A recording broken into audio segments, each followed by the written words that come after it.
E aí pessoal, beleza? Vamos lá falar agora sobre exergia. A gente fala de balanço de exergia agora para sistemas fechados. A gente sempre começa, né, com essas equações, a gente trabalha lá com a definição de exergia, entende o que é exergia, ou quando a gente faz energia, fala de energia, a gente fala de energia, define, pensa, mas vamos ver o que é o balanço de energia para sistemas fechados. Sempre começa por aí. E depois, para entropia, a mesma coisa, né? Ver o balanço de entropia para sistemas fechados. Para exergia, a mesma coisa, a gente vai ver agora. Justamente depois que a gente acabou de ver a definição de exergia, não entendeu o que é, a gente fala sobre o balanço de exergia para sistemas fechados. Olha, o balanço de exergia para sistemas fechados, ele começa daqui, ó. Eu vou aumentar essa parte aqui para a gente ver. Ó, vamos considerar que a gente tem os balanços de energia e de entropia para sistemas fechados. São os dois conhecidos, eu até estava falando deles aqui agora para vocês. E a gente vai começar aqui a partir deles. Deixa eu pegar minha canetinha aqui porque eu vou anotar algumas coisinhas para vocês, tá? Beleza? Peguei errado, peguei essa aqui, ó. Peguei essa aqui, beleza. Vamos lá. A gente está falando aqui desses dois balanços que a gente já conhece, já trabalhamos com eles em prova, um monte de coisa, né? Esse balanço aqui que a gente tem, que é o balanço da energia para sistemas fechados. O que eu fiz de diferente aqui? Eu sei que eu tenho o calor, que está nessa parte aqui, ele está definido, né? A gente conhece aí o calor. E ao invés de eu falar do calor dessa forma, eu sei que o calor é uma quantidade de energia, né, que é transferida. E ela é transferida, ela depende do processo, né? Até tanto é que a gente usa essa derivada aqui, que é uma derivada inexata, né, uma derivação inexata, para a gente apresentar isso, que depende do processo que está acontecendo. Então eu posso falar que todo calor trocado sempre vai depender de como ele está indo, né, entre um estado 1 para 2 e a forma como ele vai trocar o calor. Então simplesmente eu substituí isso daqui, substituí o calor que estou trocado para essa formulação. Vou deixar o trabalho ali no cantinho, a gente vai ver ele depois. Nesse caso aqui, a gente tem na outra equação, é a equação do balanço de entropia, que está aqui embaixo. A gente já vê que surge também, vai trabalhar com integral, né? Um integral aqui agora. E tem esse termo aqui também, que é bem parecido, né? Essa derivação inexata de Q. O que a gente vai fazer com essas duas equações aqui? Ó? Deixa eu mostrar para vocês. Vou até apagar essa seta, vai ficar mais legal se a gente fizer isso. Vou apagar essa seta aqui e vou apagar aqui. A gente vai fazer uma manipulação matemática. A gente vai juntar, igual parecido com o que a gente faz com as equações TDS. A gente vai juntar a primeira com a segunda lei, de certa forma, aqui, ó. A gente vai multiplicar todo mundo pela temperatura do estado morto, tá? T0. E a gente vai também multiplicar todo mundo por menos 1. E aí a gente vai somar, fazer um somatório disso daqui aqui em cima. Ó. Somar os termos aqui que estão na esquerda aqui em cima e somar os termos que estão na direita. A gente vai somar tudo aqui em cima agora. E essa equação resultante vai ser aqui de baixo. Você vê que aqui eu tenho minha componente de energia total, essa é toda a minha componente de energia total que eu tenho. Eu tenho agora um menos T0 delta S que surgiu justamente eu multiplicar o T0 aqui, ó, T0, multipliquei T0 aqui, vou multiplicar o T0 aqui também. Então fiquei com 3 T0s ali. Esse T0 aqui do delta S somou aqui negativo ali no lado esquerdo da equação. No lado direito eu tenho as minhas integrais, a integral do calor, que isso aqui simplesmente representa o calor, que é trocado entre 1 e 2, e esse termão aqui que agora vinha, né, já tá vindo lá o T0 vezes aquela parte, e essa integral aí que a gente sabe que é essa troca de calor sobre a temperatura, e a gente fica aqui com o trabalho, que vem lá da primeira lei, e esse termo que a gente já vai falar dele daqui a pouco também, que é o termo da destruição de Exergia. Bom, se a gente agrupa os termos relativos à troca de calor, esses dois aqui, ó, esse com esse, são integrais muito parecidas, a gente pode agrupar elas também. Se a gente agrupa, eles simplesmente vão ficar dessa forma. A gente vai continuar com os termos do lado esquerdo do mesmo jeito, e esses termos aqui do calor vão se transformar nesse termo aqui. Tem uma coisinha interessante que a gente está vendo já, né? Já começa a analisar esse termo aqui, olha só. Esse termo que está entre parênteses, ele não parece um pouco aquele termo lá que a gente tem de eficiência de Carnot, eficiência de um ciclo de Carnot, não parece com isso aqui? É bem parecido, né? Se eu tiver uma temperatura fria, que eu estiver considerando essa temperatura fria igual a T0, a temperatura do estado morto, eu estou trocando esse calor lá com o estado morto, e a temperatura que eu tenho, a temperatura quente, é simplesmente a temperatura do meu sistema, a temperatura de superfície do meu sistema. Eu tenho exatamente esse termo aqui, ele é mais ou menos essa ideia da eficiência de Carnot mesmo, tá? Você até pode pensar que nesse caso, assim, se você tivesse uma temperatura zero, quando a gente pensa para entropia, se a sua T0, na verdade, fosse a temperatura zero, de 0 Kelvin, né? Porque aqui a gente usa as temperaturas na escala absoluta, é Kelvin, é Rankine, então aqui a gente está usando elas. Você usa a temperatura de 0 Kelvin, esse termo se torna zero. Esse termo aqui todo, ó, que está essa razão, vai se tornar zero. Então esse termo todo dentro dos parênteses vira 1. Ou seja, você teria um processo aí perfeito, né? E aqui também, você pode pensar no ciclo de Carnot, igual a gente pensou lá atrás. Se você tiver um termo aqui que fosse uma temperatura de frio, né? A temperatura do reservatório frio fosse 0 Kelvin, você também teria um processo que seria perfeito. Você alcançaria o maior ciclo de potência, a maior eficiência de um ciclo de potência possível, que seria 100%, né? Ciclo de potência de Carnot. Nenhum ciclo de Carnot que tem temperaturas reais ele não consegue chegar a 100%, mas se chega a uma temperatura de troca de calor com o reservatório frio que fosse o 0 Kelvin, você realmente teria um processo perfeito e reversível, perdão, seria um processo reversível e teria o maior rendimento possível. Isso é bem legal, até se chega à escala de 0 Kelvin, 0 Rankine a partir disso, né? Bem interessante. Agora, se a gente tem essa equação aqui por princípio, e a gente lembra lá de outra definição que a gente já falou, que é justamente você tem o estado 1 e vai para o estado 2. A gente passou isso aqui já, podem ver os vídeos anteriores aí, ó, que você tem essa variação de exergia entre o estado 1 e o estado 2. Você tem essa formulação aqui, ó, que é o x2 menos x1. E o que eu estou fazendo nessa parte? Deixa eu diminuir aqui para vocês verem essa parte com clareza. Ó. Quando a gente mostra lá em cima, nas aulas a gente fala lá em cima porque era no mesmo material aqui, mas lá em cima a gente quando a gente vê os outros vídeos em que fala da definição de exergia, a gente mostra esse x2 menos x1 de um lado e é igual a todo o resto. Né? Então esse termo aqui, na verdade, ele está positivo, isso aqui também está positivo e tinha um igual aqui. Lá. Só que agora a gente está jogando o P0 vezes a variação de volumes para o lado esquerdo. Então está ficando desse jeito que está mostrado aqui agora.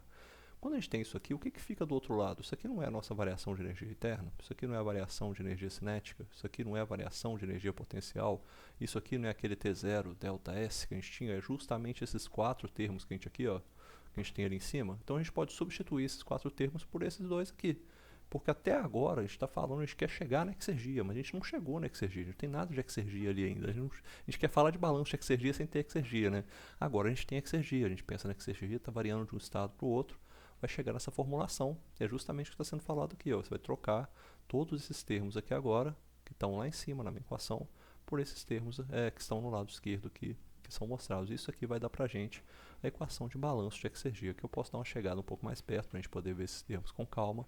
Isso aqui é justamente a variação da exergia, tá? A variação da exergia de um estado 2 entre o estado 1 e 2. O que é esse termo aqui? Está até escrito aqui embaixo, é a transferência de exergia, também um termo de transferência de exergia que acompanha o calor. Quando você troca calor, você pode ter uma transferência daquele trabalho máximo útil, né, que você poderia obter no seu sistema, você está transferindo ali um tanto que vai embora nessa forma de calor.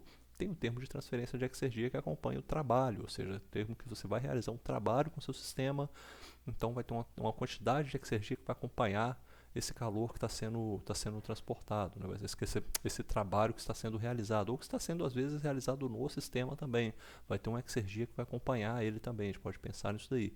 Então é interessante, né? Se eu realizo um trabalho no sistema, olha só, eu vou realizar trabalho no sistema, vou ter um menos W aqui, né? Esse menos W vai virar com esse menos, vai virar mais, vai virar uma coisa positiva, e eu acabo conseguindo ter uma variação de exergia ainda maior. Ou seja, eu estou afetando as coisas, eu começo a afetar. Pensa aí nessa álgebra que tem envolvida também, você pode brincar com esses valores e pensar o que acontece se eu troco calor para dentro, para fora, se eu estou jogando trabalho dentro do meu sistema, se eu estou realizando o trabalho com o meu sistema. Então, tudo isso infere. Então, tenho esses dois termos, uma transferência de exergia com calor e outra com trabalho. Vale lembrar uma coisa aqui, na equação de balanço de entropia não tinha transferência de entropia com trabalho, vocês lembram? Era só com calor, mas agora para a exergia tem. A exergia está relacionada à mecânica toda, né, do trabalho mecânico útil que eu posso tirar, então ele tem a relação direta com o trabalho. E o último termo, que é o final, esse aqui, que sobra, que está em vermelho, a destruição da exergia, que é a destruição da exergia por eu ter sempre uma temperatura zero.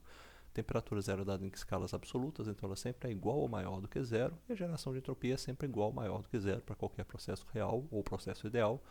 Sempre vai ter isso, então esse termo aqui sempre destrói, sempre está perdendo exergia em qualquer problema que você tenha um problema que seja real. Se tiver irreversibilidade, esse termo de geração de entropia sempre é positivo e, por fim, você sempre vai destruir a exergia. A gente pode analisar o balanço de uma forma mais simples dessa forma aqui, ó. Vou juntar o termo de exergia transferida com calor, termo de exergia transferido com trabalho e o termo de destruição de exergia, onde cada um desses a gente sabe o que eles representam isso daí, né? Os termos a gente já viu lá em cima, cada um deles, e a gente pode avaliar o quanto de exergia que está sendo transportada com calor, tanto de exergia que está sendo transportada com trabalho e o tanto de exergia que está sendo destruída, para a gente avaliar como que o nosso sistema está funcionando, né? Será que está funcionando bem? Será que está funcionando mal? Como que eu consigo melhorar esse sistema? A mesma interpretação que a gente tem lá na entropia, né? Na segunda lei da termodinâmica, isso aqui ainda é segunda lei da termodinâmica, é muito segunda lei ainda, na verdade. Então, para qualquer sistema que a gente tenha, a propriedade exergia, assim como a propriedade entropia pode subir, descer, diminuir, ficar igual, tanto faz, mas para qualquer sistema real, se você é um sistema, é impossível que você tenha um termo de destruição de exergia que seja negativo. Você não consegue gerar exergia, você sempre vai destruir exergia para qualquer que seja o sistema irreversível. Ou então você vai manter a exergia sem destruição e é um processo reversível, tá? Não tem como escapar disso aqui. Acaba que fica essa definição para qualquer sistema que seja isolado. A gente sabe que será isolado, não vai ter nenhuma exergia transferida por calor nem trabalho, porque o sistema isolado não tem calor nem trabalho, não realiza nenhum dos dois, então você só vai ficar com a destruição da exergia. É a mesma ideia do universo. Quem quiser ver o vídeo lá do universo pode ver para entender. O universo sempre vai acabar destruindo a exergia aí por causa de ser um sistema isolado.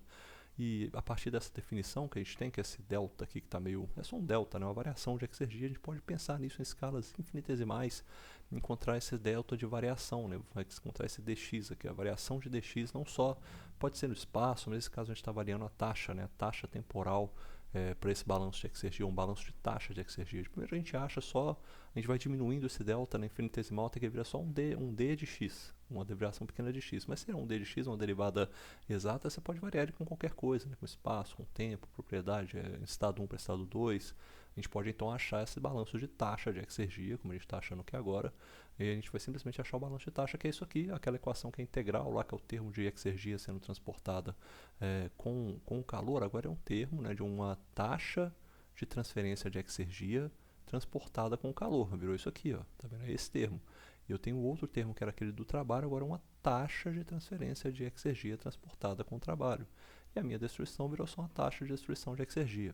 Ou seja, não mudou muita coisa, mas eu continuo tendo essas variações. A minha variação é aquela variação de volume que eu tinha relacionada à minha pressão do estado morto, que aparecia lá em cima no balanço de exergia. Agora ela é uma variação, ela é multiplicada por uma variação temporal do meu volume. O volume está variando no tempo, né? Se eu tiver um volume de controle, um sistema que varia o seu volume no tempo, eu vou considerar isso aqui dentro do problema. Se for um regime permanente, aí nada disso é considerado, né? Mas o mais comum, você tem às vezes analisando esse balanço de exergia no regime permanente, você vai matar esse termo aqui da esquerda, nessa variação de exergia, aí não vai aparecer.